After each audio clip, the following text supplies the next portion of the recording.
like to think of Citizens United as a case that really opened the floodgates to money in politics. So not only did it roll back a lot of the reforms that happened earlier in the century, but it created the possibility for groups to exist that can spend huge amounts of money outside of our traditional sort of disclosed universe. And that has led to a sort of environment where millionaires and billionaires can drop huge amounts of money into the election really late in the game without anyone knowing who they are, really affecting the messaging. And I think that that's super problematic.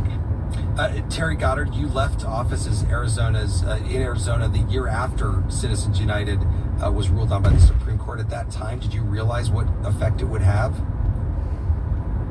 I saw that effect, yes, and I lived it because I was running for statewide office that same year in 2010. And my experience was that, at least in Arizona, and I think it was even more in other places, the cost of running for office went up by 5 times. And that was a direct result of opening the floodgates of corporate money coming into elections.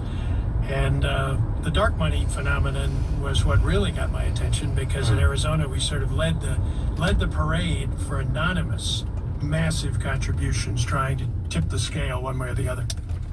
And dark money, by the way, just for our listeners, just basically means money where you don't know who's behind it.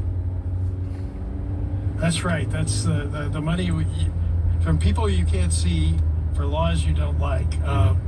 It's the kind of anonymity that was not required by Citizens United, but when the corporate players started coming in, they liked to say they were above the fray. They didn't want to tip their hand. They didn't want to have consumer reaction to their political contributions, so they loved doing it secretly.